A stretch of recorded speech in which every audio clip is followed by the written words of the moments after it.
وأحل الله البيع وحرم الربا وأحل الله البيع وحرم الربا. السلام عليكم ورحمة الله وبركاته. الحمد لله الذي شرع لنا من الدين ما ارتضاه وأحل لنا البيع وحرم الربا فعمت بها البركات وازدهرت الأرجاء.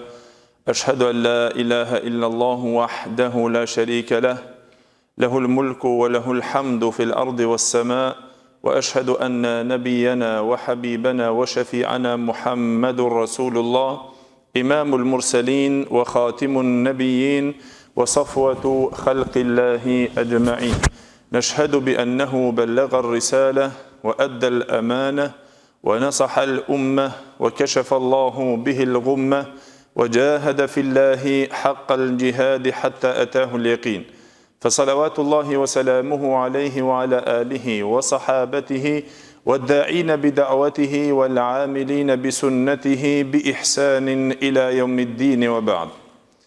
Gjithë falënderimet dhe lavdrimet I takojnë Allahut Gjelle Gjelaluhu, vetëm ata falënderojmë dhe vetëm prej Tij ndihmë dhe falje kërkojmë, salavatet dhe selamet I dërgojmë të dashmurit tonë Muhammedit sallallahu alaihi wasallam, familjes së tij, shokëve të tij dhe gjithë ata të cilët pasojnë rrugën e tyre me të mirë deri në ditën e gjykimit. Të nderuar vëllezër, pasi që shqyrtuam dy shtyllat themelore në shitblerje dhe në lidhje të një marrëveshje të një kontrate në shitblerje, për të cilët ato ishin el-aqidan wal-maqudu alej, dy kontraktuesit që ishin shitësi dhe blerësi, si dhe el-maqudu alej, shtylla e dytë, e cila është objekti apo lënda që I përket pra mallit apo çmimit, gjëja për të cilën është të lidhur ajo marrëveshje apo ajo kontratë, apo është bërë ajo shitblerje. Gjithashtu, o vëllezër, sot dalim që të shqyrtojmë një shtyllë e cila është shumë kryesore, pa të cilën nuk qëndron një marrëveshje e tillë, një shitblerje e tillë për të cilën dietarët e llogaritën ato si një shtyllë shumë kryesore. Ajo është es-sigha. I thuhet në gjuhën arabe es-sigha, që është formula të shprehurit të cilët shprehen në një shitblerje, në një lidhje kontrate me të cilën bëhet ajo marrëveshje shitblerje, të shprehurit e fjalës së tyre, që në to ngërthejnë pra fjalët e kuptuara për të cilët I konsideruan dietarët, në to është pra el-ijabu wal-qabul, që është oferta dhe pranimi. Padyshim se në fillim, kur shpjeguam për shtyllat e shitblerjes dhe treguam se ishte një divergjencë mes xhumhurit të dietarëve dhe medhhebit Hanefi për shkak të konsideratës se shtyllat e një shitblerjes dhe një lidhje kontrate sa janë dhe sa qëndrojnë. Në ato të cilën shqyrtuam dhe shpjeguam, sipas mendimit të shumicës së dietarëve, të xhumhurit të cilët thanë se janë 3 shtylla kryesore, e ato pra ishin shitësi, blerësi, lënda për të cilën lidhet e kontratë, çmimi, malli dhe formula, pra kjo është es-sigha. Kurse medhhebi Hanefi janë ata të cilët e konsideruan shtyllë kryesore dhe thanë se është një shtyllë në shitblerje, e ajo është pra es-sigha. Ajo është të shprehurit, pra formula e kontratës së shitblerjes, që pra e konsideruan në fjalët el-ijabu wal-qabul.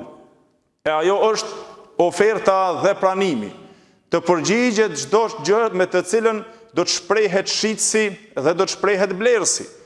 Pra ai i cili shprehet një shitës që thot se ta shes një gjë dhe ky llogaritet i gjeb, ky është ofertën që e jep. Unë ta shes një çështje kaq dhe unë e shes këtë send me këtë çmim. Kurse ky tjetri i cili është blerësi, ky nëse e pranon dhe thot unë e pranoj këtë shitje dhe jam dakord që ta blej nga ti, e kësaj i thon el qabul. Po padyshim se duhet ditur se çështjen e divergjencës së dietarëve përse ato rënë në polemikën e përcaktimit të kuptimit të kësaj fjale, e çka do të thot kjo çështje dhe çfarë kuptimi ka fjala e siga, o vëllezër, ky rukun, kjo shtyllë e cila është shumë kryesore në një lidhje kontraktore, e cila është shitblerja, është me të vërtetë se du të me qenë prezent el ijab o el qabul. Do të me qenë prezent oferta dhe pranimi. Pra, çka nënkuptojmë kur thomi me fjalën dhe me këtë shtyllë kryesore e siga, formula, padyshim se në to me të cilën dietarët e konsideruan ofertën dhe pranimin, pra fjala e siga është çdo gjë e cila tregon pajtueshmërinë mes dy palëve. Kuptimi i fjalës e siga, nëse thomi formula, është çdo gjë që tregon pajtimin dhe pëlqyeshmërinë e dy palëve, cila do prej këtyre dy palëve të jetë shitsi apo blerësi, këto të dy duhen që të jenë në pajtueshmëri dhe në pëlqimet e këtyre dyve. Dhe kjo realizohet padyshim se nëpërmjet dy çështjeve, dy llojeve kryesore, e cila ndahet në këto dy lloje kjo e siga, e që quhet e sigatu el qaulije o sigatu el fi'lije. Formula verbale, ajo e cila bëhet nëpërmjet të folurit, të shprehurit, dhe formula e cila është veprore, pra formula praktike, që bëhet nëpërmjet veprës. Pra mund të ndodhë që të bëhet një formulë e cila është pra një shprehje e lidhjes së një kontratës të shitblerjes me fjalë, ta shes dhe ai tjetri e pranon edhe thot e blejta, edhe kjo të jetë nëpërmjet fjalëve, pra cila është formula verbale, si dhe nëpërmjet veprave, që të ndodhë me vepër ta merr sendin, ta merr një mall për ta blej, e lën çmimin pa folur dhe të ecë. E mu për atë vëllezër, në këto pra dietarët na shpjeguan për kufizimin e këtyre dhe kuptimin e këtyre, se si qëndron definicioni i tyre në dispozitën e sheriatit islam. Për ta kuptuar pra këtë shtyllë, që është shumë kryesore, ku thamë dhe të medhhebi Hanefi, të cilët e llogaritën një shtyllë e cila është pra e shitblerjes, tanë është e siga, është formula, pra formula verbale, e cila është ajo që shprehet me gojë, cila ngërthen to, pra është për qëllim el ijabu o el qabul. El ijabu o el qabul, formula me të cilën është në to pra përgjigjja, që është oferta, edhe pranimi. Çka nënkuptuan me fjalën kur thom el ijab dhe çka kuptoj me fjalën el qabul? Dhe kjo në shumë pika të tjera, gjithashtu edhe në një lidhje martesore, patjetër të jenë prezent ato dy dhe të jetë kjo e siga, el ijabu el qabul, të jetë oferta dhe të jetë pranimi, që ai thotë e martova, ky tjetri thotë e pranova. Pa qenë këto pëlqyeshmërit në mes dy palëve, nuk arrihet kjo marrëveshje, por ato shumë me rëndësi që të dihet ky kusht o vëllezër, i cili është me të vërtetë është një shtyllë kryesore, pa të cilën nuk qëndron pra lidhja asaj marrëveshje në një lidhje kontraktore apo në një lidhje të shitblerjes, pa marrë parasysh për çka bëhet, domethënë, ajo marrëveshje. Po në këtë pikë në të cilën flasim në shitblerje, pra është për qëllim kur të thomi el ijab, oferta, çdo fjalë dhe çdo shprehje, çdo deklarat që del nga ai shitsi, ai i cili vë dikan në pronë, ai i cili e ka pronën e tij, e ka mallin e tij, e ka diçka që është pronë e tij, e vë dikan tjetër në pronësi, dhe ai jep dikujt tjetër. Pra shitsi është ai i cili jep ofertën. Edhe çdo send gjithashtu ky i cili blerësi, çdo fjalë që të del nga blerësi është el qabul. Kjo është pranimi. Pra oferta nga shitsi, pranimi nga kush? pranimi nga blerësi, ky blerësi thot e pranoj që atë ofertë tondën të cilën ti madhuron në shitblerje. Nëse thot ta shes makinën, nëse thot ta shes me çike çmim, ky që e pranon ky është blerësi.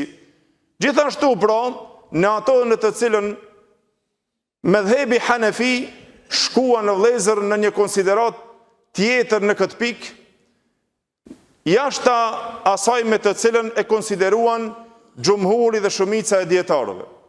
Në çështjen e pranimit, pra el ijab wal qabul, të konsideratës e cila është të shprehurit, pra me ofertën dhe pranimin.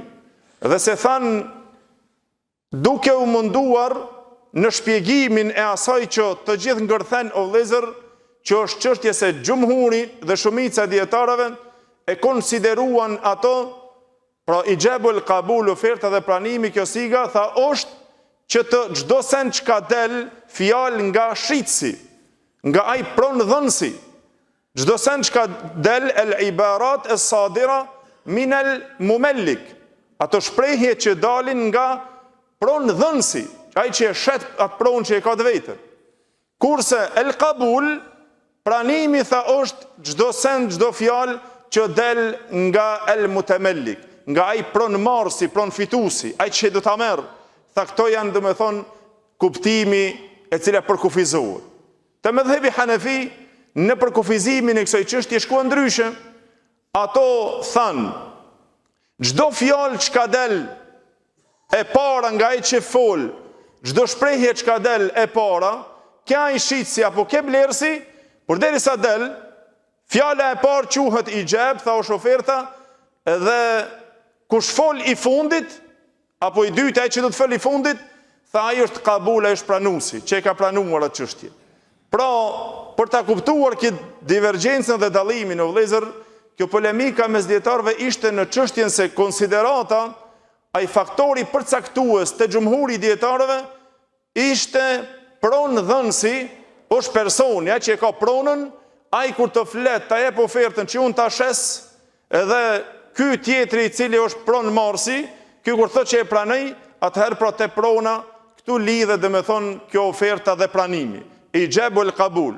A kurse në konsideratën e Medhebit Hanefi, ato thanë është çdo gjë që ka del në shqiptim të shprehureve të fjalës, kur të shprehet ai i cili shprehet i pari, tha ai është ijab, ai që e bën ofertën, dhe ky që do të shprehet i fundit, tha ky e bën pranimin dhe kjo është el qabul. Pra si qëndron kuptimi i saj, për shembull, në ato në të cilën e konsideruan Medhebi Hanefi, është e kuptuar me shembullin apo përbëhet me këtë shembull tipik me të cilën nëse një shitës thot, unë ta shes këtë librën për 10 euro, apo ta shes një mjet për 1.000 euro. Edhe pastaj ky tjetri i cili e blen, ky thot unë e pranoj ato dhe e blej. Është lidhur kjo kontratë, ky që thot ta e shita 10 euro, ta shes librën për shembull 10 euro, ky është ai i cili e bën ijab ofertën. Ky tjetri që i thot unë e pranoj, ky është ai që e bën këtë fjalën el qabul, pranimin. Pra pranim dorëzimi është në këtë pikë, që sipas kësaj dhe Medhebi Hanefi bjen dakord, pra përputhen me shumicën e dietarëve. Por kur nëse ndodhe kundërta, për shembull, që të ndodh kuptimit e Medhebi Hanefi, dhe është përcaktimi kështu, tha nëse ndodh që ai i cili dëshiron të blen, shkon te dikush dhe i thot, unë ta blej këtë makinën ty për 2.000 euro, ose ta blej këtë librën për 10 euro, një libër, shembull, ose e blen diçka për 10 euro, dhe thot unë ta blej për qëto për 10 euro. Ama shet, e te Medhebi Hanefi, thanë, ky është ijab, ky është oferti. Edhe pse ky blen, thanë, ky që i foli pari, ky është oferta, ijab, e kurse nëse ai, edhe pse ai e shet, nëse ai thot po pranoj aq sa ti e çmimin, merre, tha ky është atëherë el qabul. Pra te Medhebi Hanefi llogaritet kështu vëllezër, ai që e shet dhe ai që e blen, kushdo i cili flet i pari, llogaritet el ijab, kushdo i cili flet i fundit, llogaritet el qabul. Në përgjithësi, pra kjo është ajo e cila lidhet pra formati të cilën përdoret pra siga el qaulie, pra të shprehurit me fjalë edhe e cila është pra formula verbale. Sa i përket formulës e cila është veprore, padyshim se të dietarët e fiqhut ata llogaritën bej'ul mu'ata.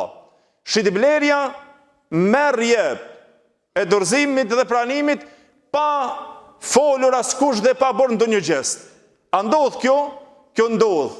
Dhe se padyshim se dietarët në këto ranë në një polemik o vëllezër dhe një mospajtim në të cilën shumica e dietarëve ato vendosën lejueshmërinë dhe vlefshmërinë e këtij lloji të shitblerjes apo kësaj lloji të shitblerjes, e cila është bej'ul mu'ata, shitblerja marrjes dhe dhënjes e dorëzimit.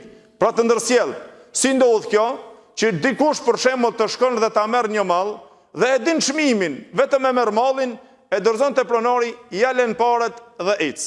Ja lën të hollat, e lën çmimin dhe ec. Dhe kjo është bërë dhe kjo konsiderohet e lejuar te shumica e dietarëve të cilët janë medhhebi Hanefi, medhhebi Maliki, ajo më e saktë e medhhebit Hambeli dhe disa nga medhhebi Shafi'i. Tamam?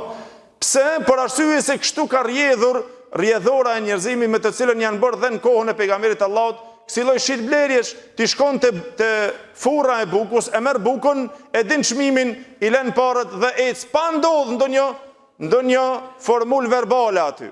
Nuk ndodh diçka që të bëhet as ijab as qabul fjalë, vetëm me vepra, e merr mallin, e din çmimin dhe ja jep çmimin, kalon, edhe kjo padyshim se është e lejuar. Kurse te medhhebi Shafi'i, e cila është mbështetur te medhhebi Shafi'i, thënë është patjetër që të jetë, dhe me thonë të shprehurit e lijab el qabul. Patjetër në mënyrë absolute që të thot e blejta apo e shita, e pranova apo e blejta apo e shita. Ta sheskit send e pranova e blejta patjetër që tjetë, dhe me thonë kjo formula e cila është verbale. Mirë po padyshim se në këtë pikë, shitblerja o vëllezër qëndron në ato se nuk është çështje adhurimi për të cilën ti në to duhen që të përkufizohen njerëzit vetëm me një formë të veçantë, por në to gjithherë ka ecur dhe të shokët e pejgamberit Allahut dhe pejgamberi selam i ka por që ka ndodhur në çështje të cilët janë ndoshta pak vlerë, e din çmimin, e merr se indin e vendos, nëse shkon në një dyqan, e merr se indin çmimin, e din e lën parën dhe ec. Por kjo është çështje me të cilën ndodh e kjo quhet bej'ul mu'ata, shitblerja e dorëzimit dhe dhënjes, dhe me thënë marrjes dhe shitblerjes, pranimit, dorëzimit, marrjes, pa bërë ndonjë të folur dhe pa dhënë, dhe me thënë ndonjë isharet, për shkak se dihet kjo shitblerje dhe ka qenë dhe kjo kështu pra qëndron gjithashtu dhe e lejuar dhe vlefshme dhe në mesin ton mendimi më i saktë, por kjo është e shumicës e dietarëve në të cilën këtë e llogaritën që është gjithashtu një shitblerje e vlefshme. Lutim Allahun xhel xhelalu që Allahu të na mëson fenë e tij e të na mundëson që të i praktikojmë këto mësime.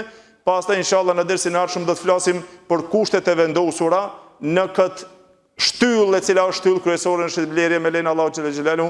Wa kullu qawli hadha astaghfirullahi li wa lakum walhamdulillahi rabbil alamin.